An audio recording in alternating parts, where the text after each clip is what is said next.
안녕하세요. 저는 오늘도 열심히 제 삶을 살고 있는 40대의 남자입니다. 얼마 전에 제가 관리 이사로 승진을 했습니다. 네, 자랑하고 싶어서 입이 근질거려 못 참겠더라고요. 사실 제가 좀 다사다난하게 살았던지라 이렇게 임원직에 오르고 나니 감회가 새롭기도 하고요. 요즘 이런 얘기 후배들 앉혀놓고 하면 꼰대 소리 듣잖아요. 그래서 어디엔가 털어놓고 싶은데 제가 이동하면서 자주 듣는 이 채널에 사연을 보내보자 싶어 글을 시작해 봅니다. 제가 배움이 길지 않고 혼자 방통대와 사이버대학으로 공부하다 보니 말주변이 없는 점 양해해 주시면 감사하겠습니다. 그럼 이야기 시작해 보겠습니다. 저는 고등학교 때까지는 제법 잘 뛴다는 소리를 듣던 마라톤 꿈나무였습니다. 엄밀히 말하면 중학교 때까지겠네요. 고등학교 1학년 첫 전국체전을 앞두고 경기를 포기해야만 했으니까요. 그래도 미련이 남아 훈련을 했으니 고1 때까지 운동을 했었다고 해도 될까요? 아버지가 육상선수 출신이시고 어머니가 배구선수 출신이시다 보니 운동을 하는 일은 제게 당연한 일과도 같았습니다. 두 분이 만나신 사연도 재미있는데요. 학교 앞 버스 정류장에서 어떤 할아버지와 취한 젊은 사람이 시비가 붙었는데 젊은 사람이 할아버지를 밀더래요. 그걸 본 저희 어머니가 아저씨, 지금 할아버지께 뭐 하시는 거예요? 하면서 막아서셨고 그 취객은 학생이 뭘 한다고 끼어들어? 저리 비켜! 라며 미는데 저희 어머니가 반사적으로 손바닥을 이용해 그 취객의 머리를 내려치셨답니다. 그러자 그 취객은 바닥을 뒹굴며 아프다고 난리가 난 걸 저희 아버지가 어머니 손을 잡고 뛰셨대요. 경찰이 오면 일이 복잡해질 것 같아 아버지가 어머니를 피신시키신 거죠. 한참을 달려 헉헉거리며 얼굴을 마주봤는데 그 순간 두 분이 서로 반하셨답니다. 그게 두 분의 첫 만남이었다고 하더라고요. 옆 학교이긴 하지만 오며 가며 운동하는 사이에 보셨을 것 같기는 한데 딱히 서로에게 기억은 없던지라 숨을 헐떡이며 서로 마주본 순간 운명이구나 하셨답니다. 저희 아버지보다 어머니가 키가 5cm 더 크신데도 그런 건 눈에 보이지도 않았다고 하시더라고요. 그때 너희 아버지가 얼마나 멋지게 보였는지 눈이 부셨다. 너희 이모는 햇빛 때문에 그랬을 거라고 하지만 내 눈엔 호광이 보였어. 세상에 이렇게 큰 여자를 끌고 그렇게 뛰는 남자가 어디 흔하니? 라고 하시면서요. 아버지는 아니 큰 여자가 반사적으로 때리긴 했는데 큰일 났다는 표정을 짓고 있는 거야. 그리고 운동복 입었더라고. 그때는 운동하는 학생들한테는 더 냉정했거든, 사회가. 그래서 더 조심해야 했고, 코치님이나 감독님들 아시면 난리 나는 거야. 그러니 어쩌냐. 사람 하나 살리고 봐야지. 그래서 냅다 손잡고 뛰었지. 처음엔 예쁜지 어쩐지 보이지도 않았어. 너무 급하니까.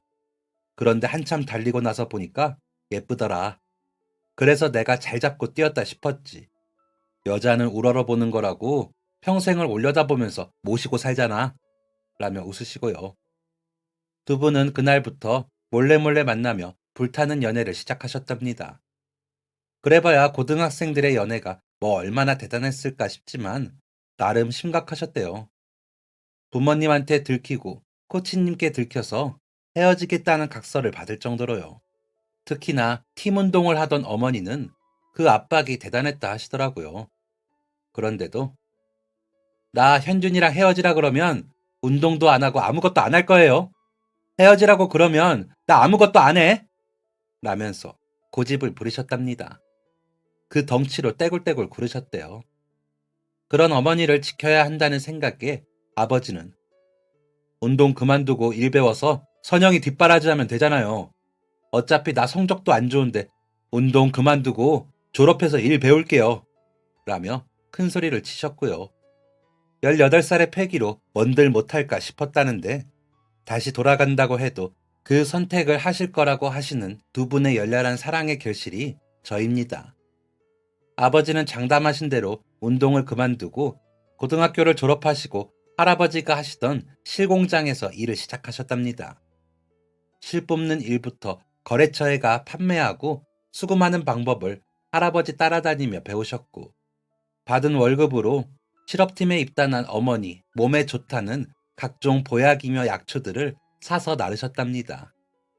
하지만 어머니네 팀 성적은 나아질 줄 몰랐고, 그래도 최선을 다하자고 마음을 다지셨지만 어머니는 결국 중도에 포기를 하실 수밖에 없으셨답니다. 어머니 뱃속에 제가 생겨버린 것이죠. 임신까지 하고 나니 어머니와 아버지는 더 이상 거칠 것이 없으셨답니다. 양가 어른들께 조르고 졸라 식을 올리고 꿈에 그리던 결혼 생활을 시작하셨답니다. 할아버지의 실공장은 그 지역에서 제법 잘 돌아가는 편이었기 때문에 아버지의 수입만으로도 부족하지 않았고, 외갓집도 그리 형편이 어려운 편이 아니었기 때문에 소꿉놀이처럼 재미있으셨답니다. 뱃속의 아이가 아들이면 두 분이 못다 이루신 운동의 꿈을 이루게 하고, 딸이면 발레나 피아노 같은 예쁜 애들이 하는 거 시키자고 약속을 하셨대요. 그 약속 속에 태어난 게 저였고, 다행히도 저는 어릴 적부터 운동에 소질을 보였답니다.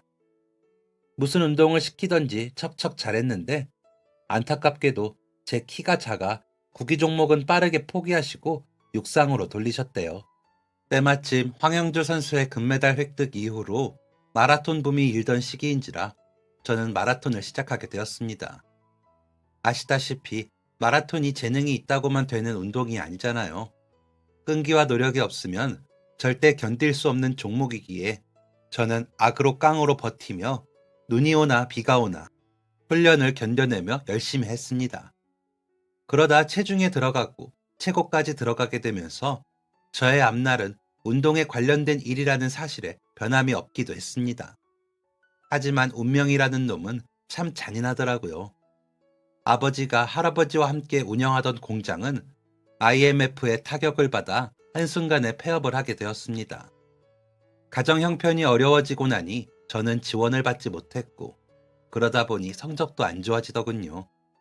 그러는 와중에 할아버지는 돌아가셨고, 아버지는 제 길을 위해 이런저런 일들을 알아보셨지만 저희 집은 경매로 넘어가게 되었습니다. 아버지는 아버지대로, 어머니는 어머니대로 숙식을 제공하는 곳에서 일을 하시며 지내게 되셨습니다. 저는 당분간은 숙소에서 지낼 수 있었으나 체고에 계속 다니는 게 불가능해지다 보니 육상부도 없는 일반고로 전학을 가게 되었습니다. 사실상 운동을 그만두게 된 것이죠. 하지만 저를 졸업까지 붙잡고 있게 해주신 건 코치님의 말씀 때문이었습니다. 차석훈, 잘 들어. 어딜 가서도 고등학교는 졸업해야 해. 아무리 힘들어도 학교는 다녀. 일단 우리 집 옥상에 작은 방이 있어. 창고처럼 쓰는 곳인데 거기서 지내. 생활비는 너가 벌고 그것까지는 내가 못 해준다. 공부하라는 말은 안 한다. 하지만 학교는 졸업해야 해. 알았어? 라고 하셨거든요. 사실 그때는 갈 데가 없어 코치님의 말씀을 들은 것도 있었습니다. 아버지랑 어머니는 월급을 받으시면 빚을 갚기에도 빠듯하시면서 제게도 조금이지만 돈을 붙이셨는데 차마 그 돈은 못 쓰겠더라고요. 그래서 새벽마다 동네 신문을 돌리는 일도 하고 우유를 배달하는 일도 했습니다. 마라톤을 거기서 써먹었죠. 그렇게 하면 한 달 먹을 쌀 사고 김치랑 김 살 돈은 생겼습니다. 특식으로 달걀과 라면을 먹기도 하고요. 참치가 너무 먹고 싶은데 먹지를 못해서 슈퍼마켓에 가서도 들었다 놨다 몇 번을 했는지 모릅니다. 학교 점심시간에는 도시락을 못 사가니까 그냥 엎드려 잠만 잤습니다. 새벽에 일어나 졸리기도 했고 수업 시간에 하나도 못 알아듣다 보니 힘들기도 했고요. 그래도 어떻게든 버텨보려고 무지 애를 썼습니다. 국영수는 제가 못 따라갔지만 나머지 과목들은 나름 괜찮게 했습니다. 아, 과학도 제가 못했네요. 나머지 과목들은 심심할 때 교과서를 읽고 또 읽으면서 봐서 그런지 알아듣겠더라고요. 저녁에 하루 한 끼 먹는 밥을 먹고 나면 잠이 쏟아지는데 교과서만큼 잠이 잘 오는 책도 없어 보다가 잠이 들곤 했거든요. 그래서 돌아가며 집에 가져가 읽기도 했고요. 그 덕인지 제가 상식이 제법 있기도 합니다. 그러다 방학이 되면 막노동판에 가서 일을 하기도 했습니다. IMF 이후 건설 시장이 어려워져 일자리가 없는 상황에서 일을 구하기가 하늘의 별 따기이긴 했지만 한 번 가서 잘하고 오니 다음에 또 찾아주시는 분들이 계시더라고요. 어머니와 아버지는 그런 험한 일까지 하지 마. 부족해도 보내주는 돈 안에서 써봐. 라고 하셨지만 저는 부모님이 보내주시는 돈을 도저히 쓸 수가 없었습니다. 그 돈이라도 모아서 더 빠른 시간 안에 가족이 모여 살 수 있는 방을 마련하고 싶었거든요. 코치님께서 오며 가며 밑반찬도 주시고 가끔 고기도 사주곤 하셨지만 코치님도 처갓집에서 지내시는 분이시라 눈치를 보고 사는 분이라 힘들기는 마찬가지처럼 보였습니다. 코치님 본가가 다른 지방이라 건물이 있으신 처갓집에서 지내셨는데 저까지 공짜로 지내고 있으니 얼마나 눈치를 보셨겠어요. 그렇다고 코치님, 장모님, 장인어른이 눈치를 주신 건 아니지만 그래도 눈치는 보이더라고요. 코치님 아내분도 제게 잘해주셨지만 제가 괜한 자존심에 주눅이 들더라고요. 그래서 가족이 함께 지내는 집이 너무 그리웠습니다. 열심히 모으면 더 빨리 그 집이 만들어질 것 같아 아끼고 또 아꼈습니다. 그러다 졸업을 하고 저는 막노동판을 전전하게 되었습니다. 운동할 때는 그게 그렇게 힘들다고 생각을 했는데 돈 벌어보니 운동할 때 힘든 건 힘든 것도 아니더라고요. 어찌나 고된지 쓰러지듯 잠이 드는 밤들이 계속되었죠. 그러던 어느 날 코치님 아내분이 오셔서는 잠이 막 들려는 저를 부르시면서 석훈아, 너 영장 나왔어. 너 연기 신청 안 했니? 하시더라고요. 집을 구하려면 아직 멀었는데 영장이라니 청천벽력 같은 소리였습니다. 날짜를 확인해 보니 일주일 뒤더라고요. 세상에 이런 일이 있나 싶어 분하고 억울하다는 생각이 들었습니다.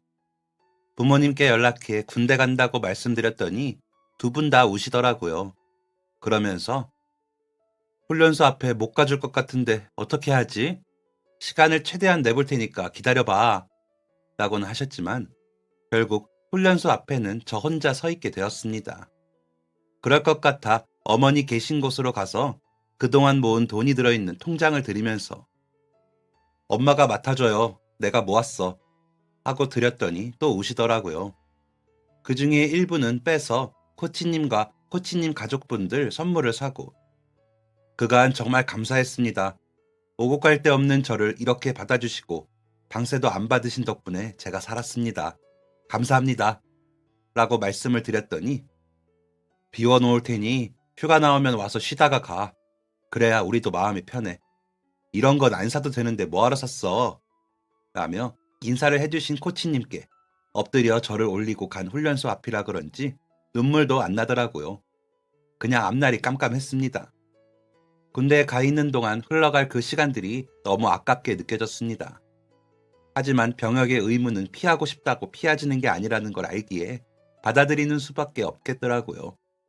그저 매일을 훈련하듯이 하면 시간이 지나겠지 하는 마음으로 훈련소에 들어갔습니다.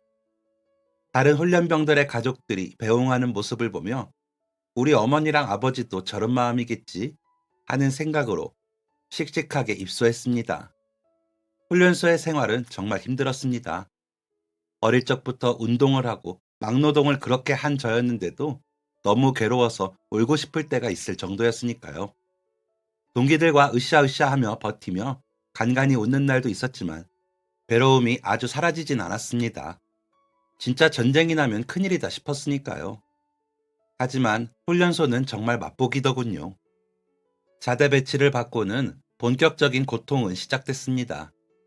선임들의 텃세와 조리돌림이 상당하더라고요. 저는 운동을 한 덕인지 그런 대로 견뎠지만 저와 함께 자대 배치를 받은 동기는 화장실에서 울다가 나오는 걸 마주치기도 했습니다. 청소는 얼마나 많이 하고 삽질도 얼마나 많이 하던지 손바닥이 남아날 날이 없었습니다. 그 고통스러운 날들이 이어지면서도 시간은 흐르더라고요. 첫 휴가를 나가서 어머니를 찾아뵙던 날, 어머니는 저를 안고 얼마나 우셨는지 모릅니다. 아마 제가 모은 돈에 어머니 아버지가 조금씩 모은 돈을 더해서 반지하방을 구해놓으셔서 더 그랬을지도 모르겠습니다. 우리 가족이 모여 살 수 있는 공간이 생겼다는 소식을 편지로 받고 입대한 이후 저도 처음으로 울었거든요. 드디어 같이 지낼 수 있어져서요. 비록 싸구려 반지하 전셋집이어도 좋았습니다. 부모님이 함께 지내신다는 소식만으로도 좋더라고요. 또 휴가 나가서 빙빙 도는 생활을 안 해도 된다는 생각에 안심이 되기도 했고요. 어머니가 참치를 넣고 끓여주신 김치찌개는 세상에서 제일 맛있는 음식이었고요. 저녁에 집에 오신 아버지는 저를 보시더니 미안하다, 미안해. 이 아버지가 너한테 못할 짓을 참 많이 했다. 아버지가 더 노력할게. 라고 하시면서 우시더라고요. 저는 기쁜데 부모님이 우시니 저도 눈물이 나더라고요. 하지만 그 눈물은 기쁨의 눈물이었던 것 같습니다. 아버지 공장이 부도거나 폐업을 하고는 가족이 행복하게 웃으면서 살던 전의 집보다는 못했지만 그때 제게는 그 반지하방이 궁궐 못지않은 곳이었습니다.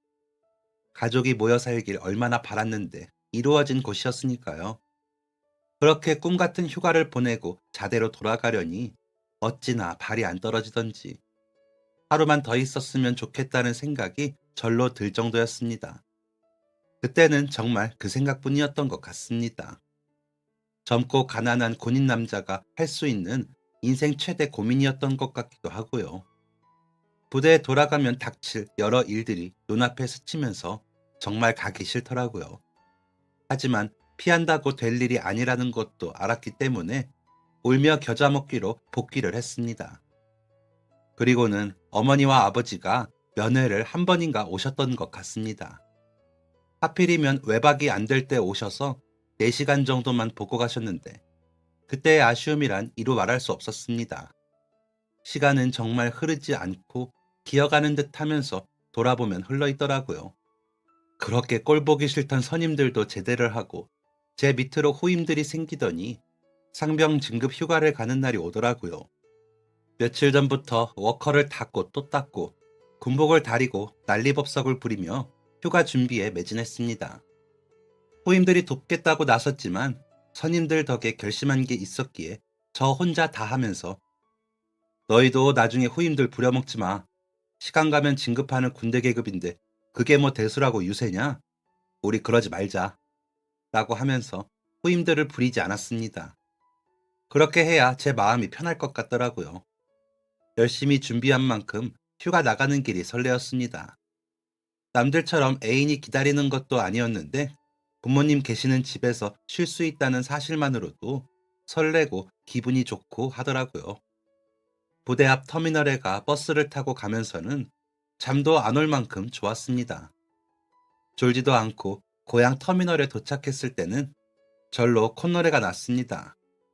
붐비는 인파 속에서 발걸음을 옮기면서 흥얼거리고 있는데 도둑이야!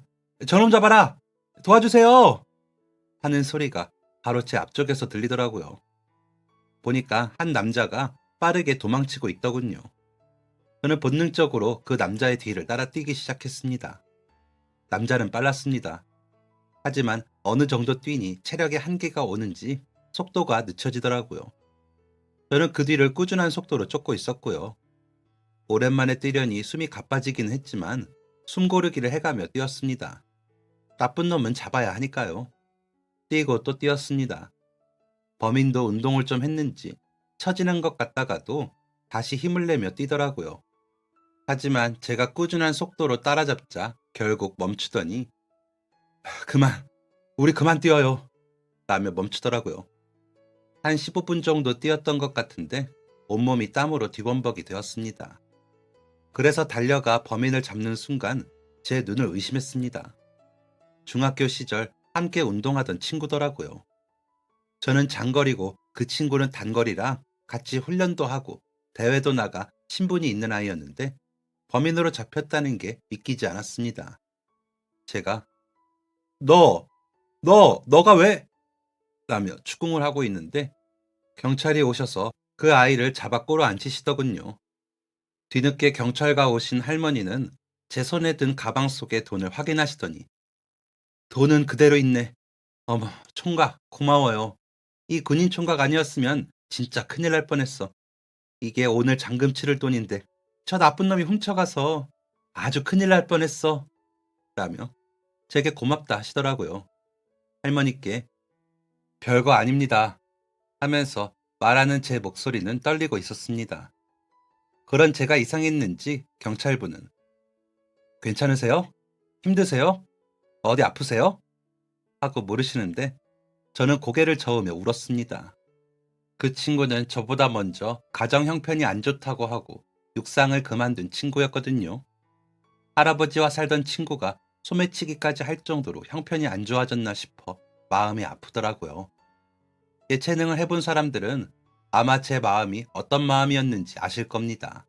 공부고 뭐고 다 제쳐놓고 운동이며 다른 것만 파다가 여러 상황으로 운동을 그만두고 나면 아무것도 할 줄 아는 게 없더라고요.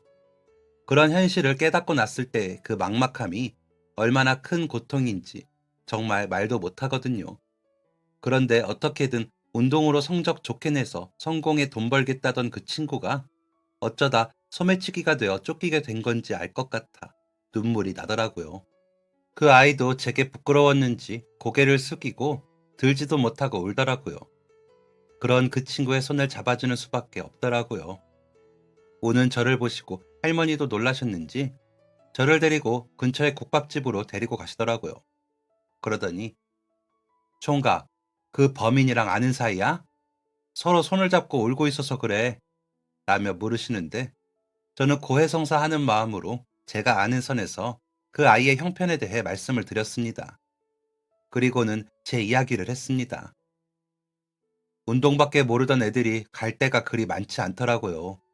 저는 지금 군대에 있고 부모님이 열심히 하셔서 제가 조금은 낫지만 그 애가 그런 선택을 할 수밖에 없는 게 너무 안타까워서요. 저도 운동 그만두고 진짜 힘들었거든요. 그렇다고 부모님 힘드신데 운동 계속 하지도 못하고요. 라고 답을 했습니다. 그런 식으로 할머니와 국밥을 먹으며 주거니 받거니 이야기를 나누었습니다. 할머니는 그 돈을 고향 땅을 팔아 가지고 오신 건데 내일까지 잔금 치러야 할 돈이라 없으면 계약금도 다 날리고 큰일 날 뻔했다며 제게 은인이라 하시더라고요. 그래서 별 말씀을요. 당연히 해야 할 일을 했는걸요. 그 녀석이 범인인 게 참 아쉽지만 그래도 돈 안 잃어버리시고 찾으셔서 다행입니다. 하고는 일어나 할머니와 헤어져 집으로 갔습니다. 그러고는 저는 그 일을 잊어버리고 부모님과 잘 지내고 휴가를 마쳤습니다. 간간히 아르바이트를 하기도 했지만 막노동이나 훈련에 비하면 쉬운 일들이라 어렵지 않았습니다. 기껏해야 동네 비디오 가게 카운터나 PC방 알바 대타였거든요. 친구들이 부탁하면 가서 하고는 일당을 받아 조금만 남기고는 다 통장에 저금을 했습니다. 그간 휴가 때마다 그런 식으로 모은 돈을 모으던 통장이었는데 제대할 때 부모님 선물 사드리고 싶어 모으기 시작해 돈이 늘어갈수록 기분이 좋더라고요. 그러다 문득 잡혀간 그 친구 생각에 기분이 좋지 않았습니다.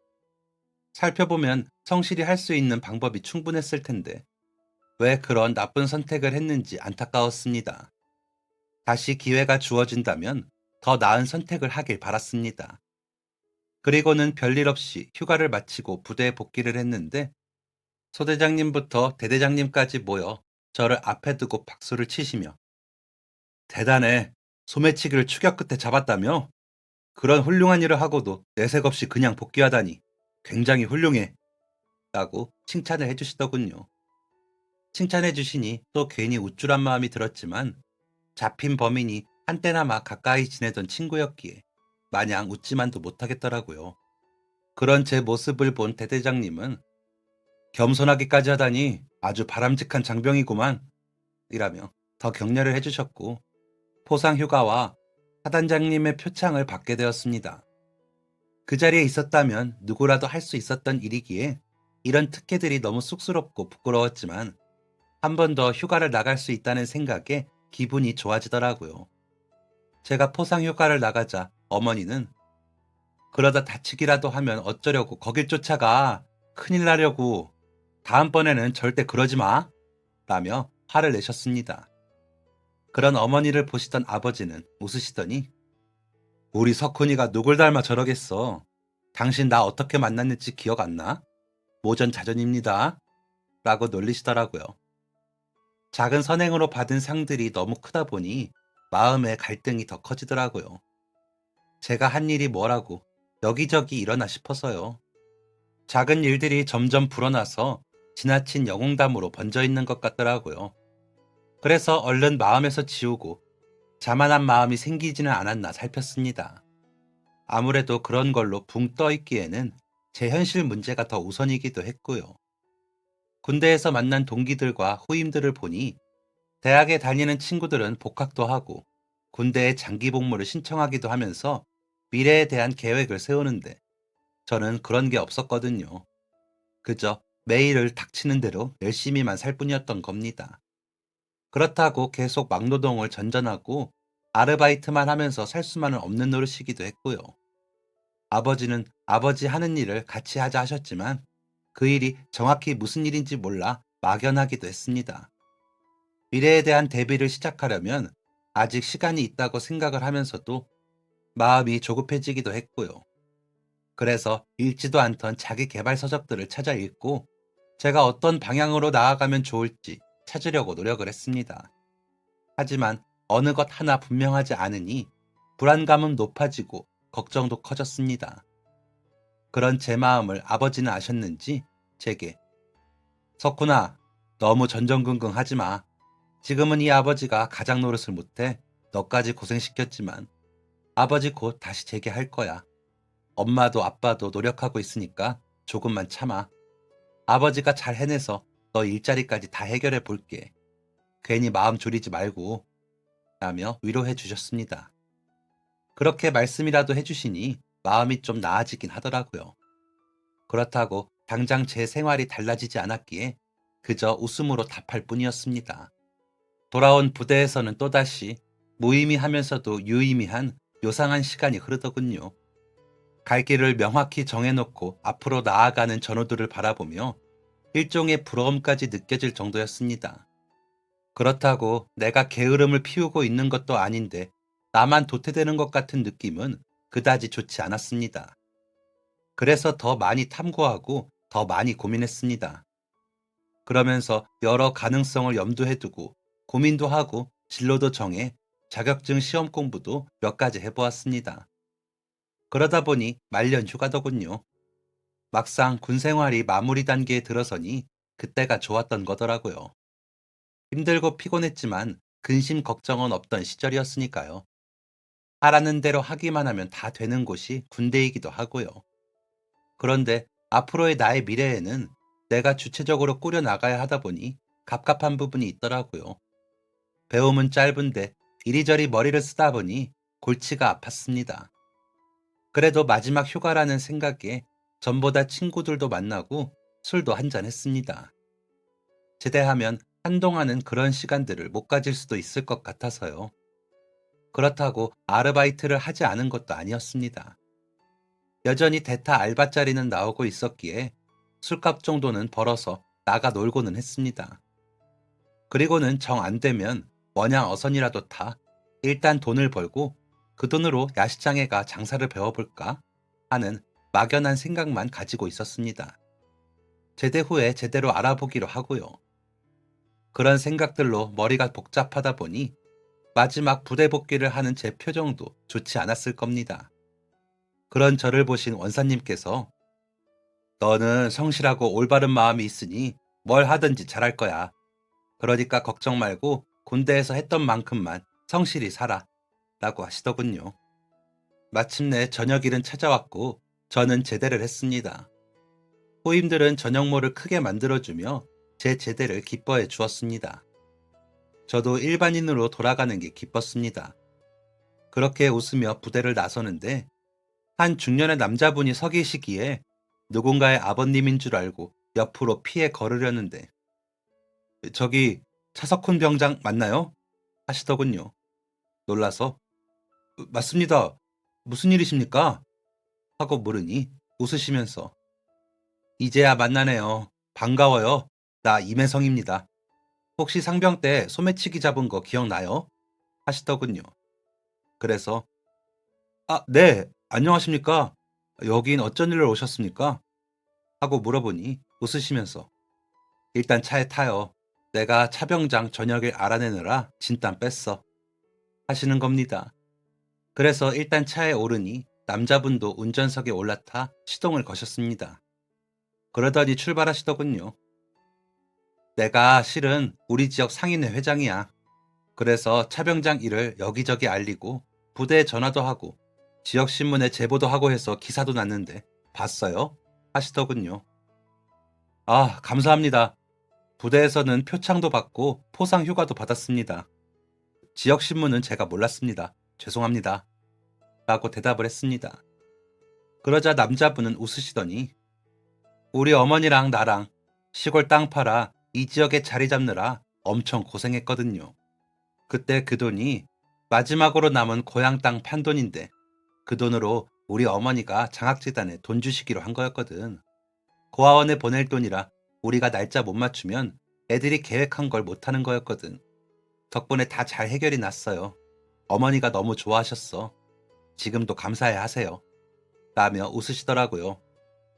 그런데다가 지역 신문 기사를 보고 누가 좀 소개해달라 그러잖아. 그래서 내가 오늘 좀 모시고 가려고 왔어요. 라면서 멋쩍게 웃으셨습니다. 제가 놀라 눈이 커져서 남자분을 보자 우리 지역에서 제일 규모가 있는 상사인데 관리부서에 사람이 필요한가 봐. 그런데 학벌이고 다 안 보고 인성으로 자리를 채우고 싶다면서 차병장 연락처를 묻더라고요. 그런데 내가 알 수가 있어야지. 어머니도 경황이 없어서 못 물어보셨다는데. 그래서 이렇게 직접 왔어요. 온 길에 이사님도 뵙고 집으로 가요. 이야기만 잘 되면 부모님께 좋은 소식 더 가져갈 수 있잖아. 라고 하시는 겁니다. 안 그래도 미래에 대한 걱정이 많던 제게 너무나 달콤한 제안이었죠. 그래서 조용히 남자분을 따라갔습니다. 차가 멈춰선 곳은 차에서 말씀하신 회사더라고요. 남자분을 따라 회사 안으로 들어가 상임 이사라는 분이라며 인사를 시켜주셔서 인사를 했습니다. 안녕하십니까? 차석훈이라고 합니다. 라고요. 그러자 어서 오세요. 반가워요. 생각보다 인물이 더 좋네. 부대에서도 성실하다고 소문이 났다고 하시던데요. 라며 웃으시며 반가워해 주시더라고요. 그래서 과찬이십니다. 감사합니다. 하고 답을 했더니 겸손까지 하네. 좋아요. 이렇게 만나자고 한 건 우리가 의인상처럼 지역 발전에 이바지한 사람들에게 기업적인 면에서 기여하고 싶어서 인재 등용을 하려고 모신 거예요. 인성과 성실함을 갖춘 의인들을 채용함으로써 선한 영향력을 끼치고 싶은 거지. 라며 제게 의사를 물으시더라고요. 제가 그 당시 찬밥 더운 밥 가릴 처지도 아닌데다가 지역 도립대학은 나와야 취업이 가능한 회사에 취직을 시켜준다는데 마다할 이유가 없었습니다. 그래서 얼른 기회를 주신다면 열심히 해보겠습니다. 하고 대답을 했습니다. 그러자 좋습니다. 앞으로 잘해봅시다. 하시더니 악수를 해주시더라고요. 집으로 가는 내내 꿈인지 생시인지 구분이 안 가더라고요. 남자분은 내가 도움이 됐나 모르겠어요. 내가 할 수 있는 선에서 더 돕고 싶은데 괜찮을까? 라고 물으시더라고요. 그래서 더요? 지금도 너무 넘치는데요. 하고 답하니 아버님이 차현준 씨죠? 라고 물으시더라고요. 네, 맞습니다. 어떻게 하셨습니까? 하고 물으니 내가 그래도 이 지역 상인회 회장인데 그 정도도 모르면 되나? 아버님이 이번에 본격적으로 일 시작하셨던데 그동안에는 좀 고전을 하셨는데 이제는 잘 될 거예요. 거래처에 내가 잘 부탁해놨어. 거래 잘해주실 거예요. 차병장 신상에 대해 더 빨리 알았으면 더 일찍 도와드리는 건데 이제야 알아서 내가 신세 지고는 못 살거든. 이라며 웃으시더니 손인사를 하시고 가시더라고요. 도깨비 방망이도 아니고 갑자기 뭔가 다 이루어진 것 같은 기분이라 꿈을 꾸는 건가 싶어 집으로 달려가 부모님을 보고 제 뺨을 꼬집어 달라고 말씀을 드렸습니다. 그리고는 저녁식부터의 일들을 말씀드렸더니 두 분 다 제 손을 잡으시더니 너무 잘됐다. 너무 많이 받아서 황송한데 우리 아들이 기특한 일한 게 여러 가지 복으로 돼서 돌아오니 좋네. 그렇다고 자만하면 안 되고 진짜 열심히 하자. 아빠도 최선을 다해볼게. 하시더라고요. 그래서 저 정말 열심히 일했습니다. 일하면서 관련 학과 공부를 하기 위해 방통대 입학을 해 졸업을 했고, 사이버대학도 입학을 하고 졸업을 했습니다. 누구보다 그 분야에서 잘하고 싶었거든요. 그래서 남들보다 뒤늦은 만큼 더 열심히 공부하고 일했습니다. 아버지 일은 상인회 회장님 말씀대로 시작이 좋았습니다. 아버지도 전 사업에서 실패하신 부분을 보완하시며 일을 하셔서인지 신경을 많이 쓰셨습니다. 그리고 지금까지 큰 실수 없이 잘 키워나가고 계십니다. 어머니는 하시던 식당 일을 그만두시고 아버지 일을 같이 하시고 계신데 매일 아버지 잔소리에 귀가 먹먹하다 하시면서도 혹시나 실수하실까 꼼꼼히 챙기고 계시더라고요. 저는 여전히 열심히 회사에서 일하고 있습니다.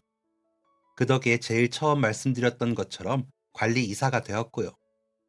아직 젊은 나이라 제가 특혜를 입었다고 보시는 분들도 계시지만 진짜 저는 어디 가서도 부끄럽지 않게 열심히 일했다는 걸 말씀드리고 싶습니다. 벌써 회사에 입사한 지 18년이 되어 가니 이제는 이 분야의 전문가 정도는 된다고 자신도 하고요. 그리고 그때 소매치기로 잡혔던 친구는 형을 살고 나왔다는 소식을 듣고 제가 찾아갔습니다. 저를 보고는 놀라더니 뭐하러 왔어? 인생 망한 놈 구경 왔냐? 라고 하기에 너 언제까지 그러고 살래? 새 출발 안 할 거야? 너 그런 놈 아니잖아. 다시 시작하자. 라고 했더니 울더라고요. 그러더니 야, 나라고 그러고 살고 싶겠냐? 돈은 필요한데 방법이 없잖아. 라면서요. 할아버지가 돌아가시면서 돈을 친척들이 다 가져가고 남은 게 없어 굶기도 하고 얻어먹기도 하다가 소매치기 무리와 어울렸다고 하더라고요.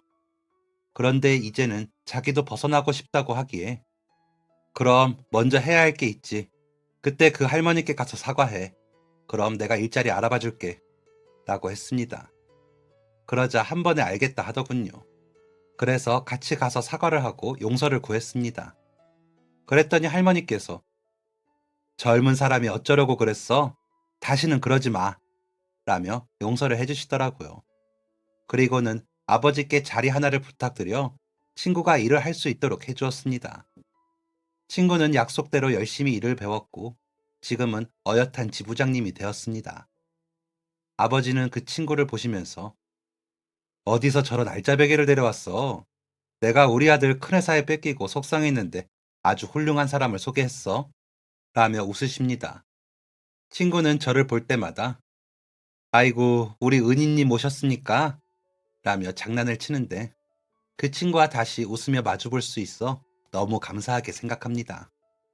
지금은 각자 가정도 꾸리고 아이들도 나이가 비슷해 자주 만나 주말에 캠핑도 하면서 교류하고 있습니다. 전과가 있어 결혼은 못할 것 같다던 녀석이 저보다 식을 먼저 올렸다니까요. 재수 씨가 다 알고서도 다 이해한다고 앞으로 안 그러면 된다며 받아줬다네요. 사내 커플이었는데 성실히 일 잘하는 걸 몇 년간 지켜보다가 재수 씨가 먼저 사귀자고 했거든요. 그래서 재수 씨 받들어 모시고 살라고 매번 하지만 정말 잘 어울리는 한 쌍이라고 생각합니다. 저희 아내는 친구와 저를 보면 끼리끼리라며 일밖에 모르는 사람들끼리 친구라며 놀라지만 그래도 매번 감사하다고 해주고요. 제가 오히려 아무것도 없는 남자 구제해줘서 고맙다고 해야 하는데 번번이 늦습니다. 너무 잘된 남자 이야기라 좀 배가 아프신가요? 그러실 것 없습니다. 여러분도 선량한 마음으로 성실하게 사신다면 제가 받은 이런 호의나 복보다 더 많은 복이 기다리고 있을 거라고 생각합니다. 저도 모르다가 얼마 전 승진을 하고 나니 그런 생각이 들더라고요. 제가 그때 소매치기를 모른 척 했다면 어떻게 됐을까? 고등학교 졸업을 포기했다면 어떻게 됐을까? 방통대와 사이버 대학에서라도 공부를 안 했다면 지금의 내 위치는 어떻게 됐을까? 개인적인 발전을 위해 회사 일을 좀 느슨히 했다면 어떻게 됐을까? 그런 생각들요. 그런 생각들을 하고 나니 결론은 하나더라고요. 착하고 성실하게 사는 게 최고다. 좀 꼰대 같나요? 그래도 그게 제 인생에서는 정답이었습니다. 그래서 지금 힘드신 분들 조금만 더 힘내시고 힘내시면서 발전을 위해 애쓰시고 성실하게 하루하루를 살다 보면 분명 큰 발전과 성공이 따를 거라고 말하고 싶습니다. 너무 잘난 척한 것 같아 제 손발이 다 오글거리지만 그게 정답인 것 같습니다. 물론 저보다 더 머리 좋고 더 성실하신 분들은 다른 답을 가지고 계실지 모르겠지만 말이죠. 인생은 빨리 가는 것보다 잘 가는 과정도 중요한 것 같습니다. 저는 앞으로도 지금까지 했던 것처럼 노력할 겁니다. 그리고 더 행복해질 거예요. 제가 겪었던 그 힘든 시간들을 저희 아이들에게 겪지 않게 해주고 싶거든요. 대신 성실하고 선량할 수 있도록 노력하며 가르치겠습니다. 여러분들에게도 제 이런 마음이 닿았기를 바라며 이만 글 줄이겠습니다. 글을 읽어주셔서 감사합니다. 지금까지 사연 들어주셔서 감사합니다. 사연이 재밌으셨다면 구독과 좋아요를 눌러주세요. 감사합니다. 안녕히 계세요.